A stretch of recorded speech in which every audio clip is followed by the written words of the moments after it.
Bonjour et bienvenue aux 12h30. Voici les titres. La communauté musulmane a célébré hier l'Aïd el-Kébir ou la Tabaski. Quelle est l'ambiance qui a régné au sein des familles au cours de cette célébration? Nous en parlerons dans cette édition. En France, le policier qui a tiré à Nanterre sur Naël, l'adolescent de 17 ans, a été déféré devant les deux magistrats chargés d'instruire le dossier en vue de sa mise en examen.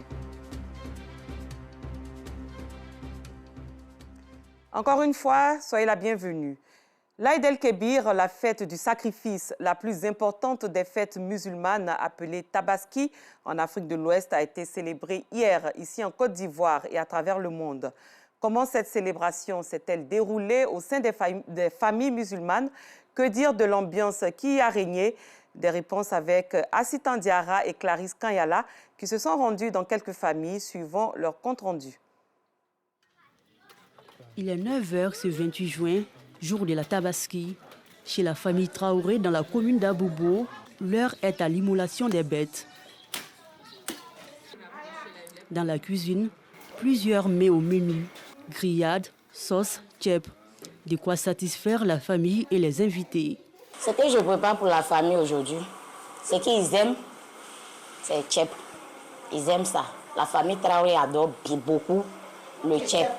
Maintenant, l'imam Traoré, sa nourriture préférée, c'est le kabato avec sauce poulala, accompagné un peu de couscous à côté. Ces mets sont cuisinés dans une ambiance festive. C'est l'ambiance totale, les enfants sont là, la famille est là. Bonne fête de Tabaski à tout le monde. Allah savourer Dama. Dans cet autre quartier d'Abobo, l'ambiance est bien différente chez Mariam et ses enfants. Veuve et mère de 5 enfants, Mariam n'a pas de quoi cuisiner ce jour de fête. Elle et ses enfants attendent impatiemment les dons des voisins pour se nourrir, comme tous les ans, depuis le décès du père de la famille. Fort heureusement, une voisine a pensé à eux. Elle leur apporte un peu de viande.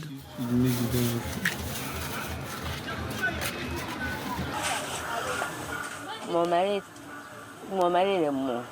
C'est des enfants. Donc, il n'y a pas l'argent. Après le décès de son mari, il y a environ 5 ans, c'est dans cette baraque qu'elle et ses enfants vivent. L'état de ses marmites et ses assiettes en disent long sur la précarité dans laquelle cette famille vit. Je vote même avec tous les jours. Je ne vais pas me saper. Cette année-là, maman n'a pas préparé. On va manger chez les voisins. La Tabaski, commémoration de la soumission d'Abraham à Dieu, est marquée par des moments de prière, de partage et de solidarité. Les familles s'investissent aussi pour offrir le meilleur à leurs proches et voisins afin que tout le monde ait le sourire ce jour de grandes réjouissances. Souhaitons une meilleure fête de Tabaski à toutes les familles démunies pour les prochaines années.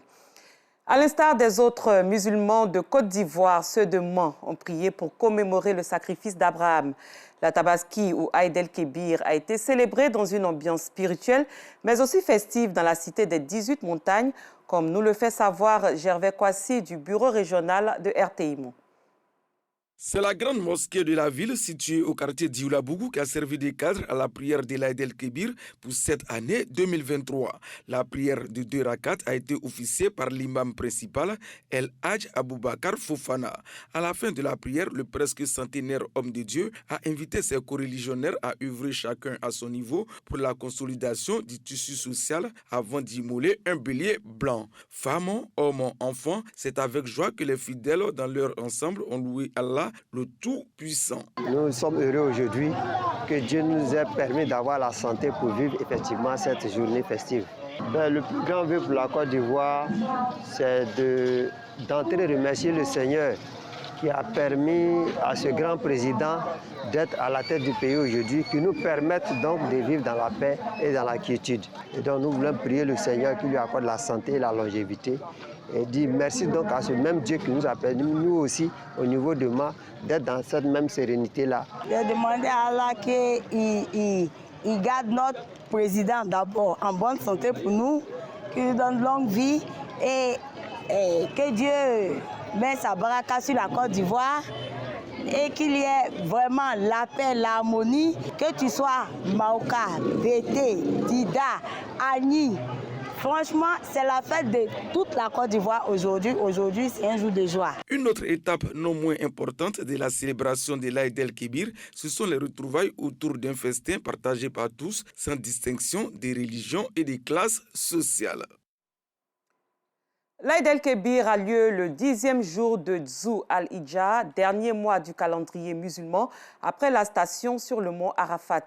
Elle marque chaque année la fin du Hajj. Avec nos reporters Abdulaziz Guira et Clément Boko, revisitons les rites accomplis le jour même de cette célébration. Le jour vient de se lever sur une autre célébration de la Tabaski pour les musulmans du monde entier. Chez la famille Ouattara, dans la commune de Cocody, on se prépare activement pour rejoindre la mosquée. Les plus marquants de ces préparatifs, la salutation et la prise de bénédiction chez le père de famille. Qu'il donne à tous la santé, la longévité, la prospérité, la paix, la joie, Inch'Allah. Que Dieu facilite également le âge de votre maman, Inch'Allah. Des faits devenus une véritable tradition dans cette famille et même dans plusieurs autres au fil des ans. Au début de chaque fête, nous allons vers notre papa, vers notre maman, pour manifester notre reconnaissance envers eux, de nous nourrir, de nous éduquer, de s'occuper de nous, et donc également manifester notre reconnaissance à travers eux à Allah subhanahu wa ta'ala. Et donc, en retour, nous recevons les bénédictions de nos différents parents. Et donc, c'est cette tradition-là que nous avons voulu préserver. Et nous souhaitons que nos enfants puissent continuer cela. Le matin, lorsque nous nous réveillons, nous faisons le salam à papa et il fait quelques doigts. Et nous aussi, nous faisons quelques doigts pour demander à Allah son pardon et sa miséricorde. Nous aimons beaucoup ça parce que ça nous permet de s'exprimer, de dire ce que nous voulons à Allah et de lui demander de nous pardonner.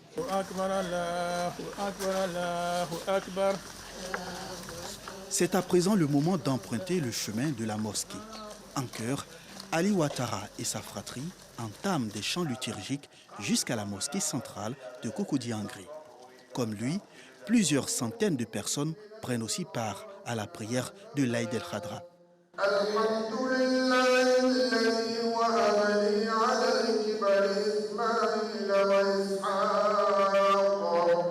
La prière, une fois terminée, l'imam de la mosquée effectue un sermon sur l'humilité et la soumission.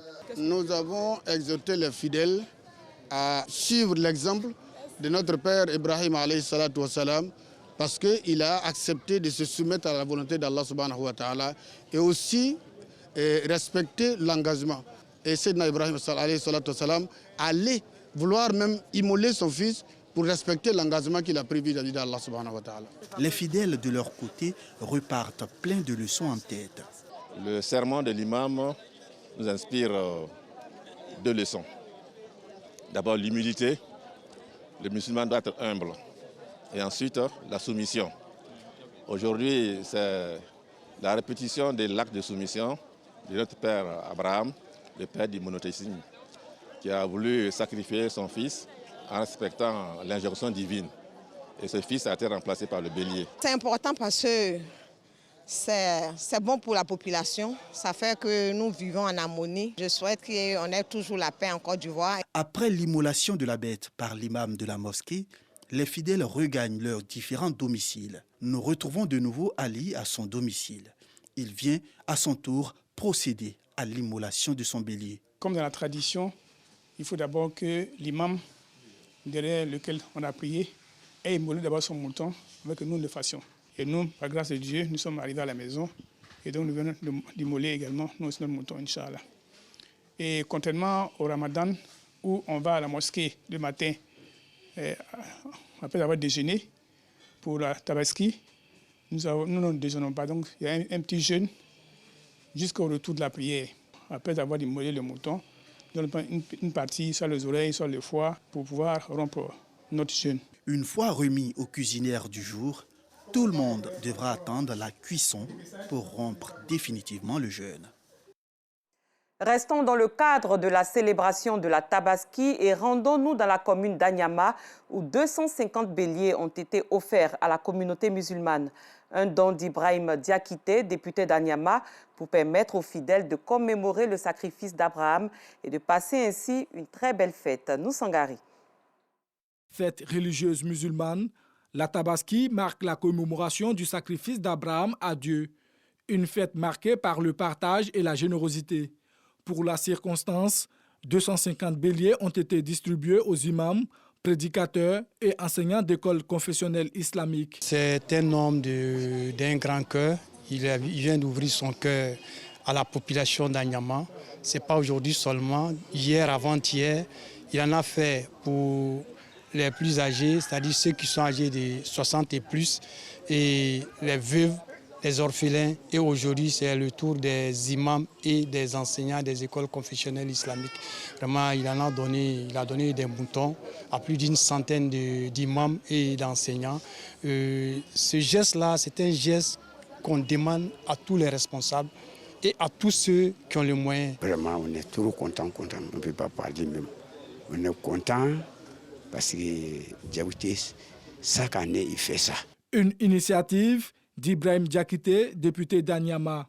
Ce geste traduit la solidarité du chef de l'État à l'endroit de la communauté musulmane d'Anyama. Aujourd'hui, c'est un grand jour. Dieu a dit dans le Coran, donnez à vos prochains et partagez entre vous. Ce sont des jours sacrés. Ces guides religieux et enseignants d'écoles confessionnelles islamiques ont prié pour la stabilité du pays, gage de tout développement.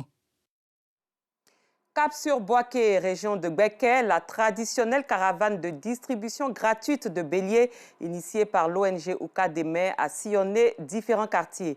Le but, permettre à des communautés et personnes moins nanties de s'acquitter en toute sérénité du sacrifice d'Abraham.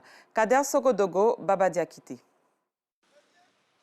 Mosquée Tiémé, le site religieux est bien connu à Boaké. Touré Souleymane, TS, président de l'ONG Ukademe et directeur général du guichet unique automobile, rencontre la communauté Odieneka.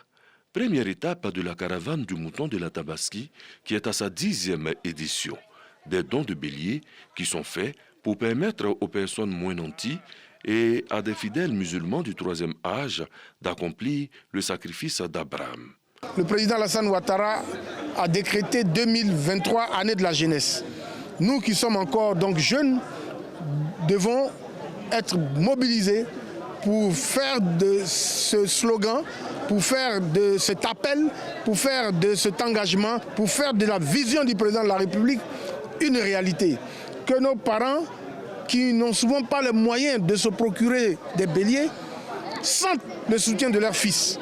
Que ceux qui n'arrivent pas à le faire puissent le faire grâce aux jeunes. Des bénéficiaires qui bénissent l'acte. Folon et Kabadou, les deux régions, ça constitue 23 sous-préfectures. Et chaque sous-préfecture doit recevoir un gros bélier. Chacun de nous peut lui souhaiter quelque chose, mais c'est que lui-même pense que ça soit réalisé. Alors, donc vraiment, beaucoup de bénédictions pour lui. Jusque tard dans la soirée, des visites surprises sont organisées dans des domiciles pour offrir le mouton de la fête. Il y a de quoi, pour cette grande-mère, d'esquisser des pas de danse. C'est cela, la magie de la Tabaski, opérée par Touré Souleymane. Voilà ce qui pouvait être dit sur la Tabaski.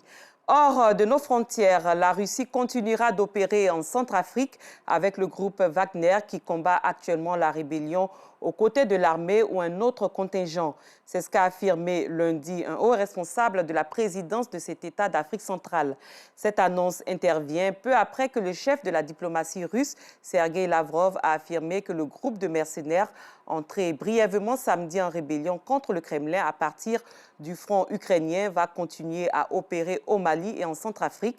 Et pour rappel, Moscou a toujours affirmé qu'il s'agissait d'instructeurs. Un peu plus loin de la Centrafrique, au terme de 7 semaines de procès à Paris, la cour d'assises a reconnu l'ex-adjudant-chef de la gendarmerie de Nyanza, Philippe Magnier, au sud du Rwanda, coupable de génocide et crimes contre l'humanité. Il s'agit notamment de son implication dans 3 massacres sur les collines de Niaboubare, Niamure et à l'Institut d'agronomie Isar Songa. Philippe Magnier a été condamné à la peine maximale, donc à perpétuité.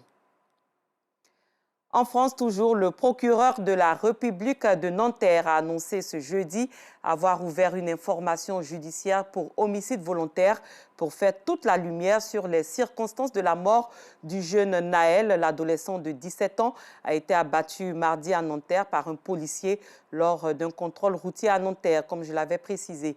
Le policier, auteur du tir, a été déféré devant les 2 magistrats chargés d'instruire le dossier en vue de sa mise en examen.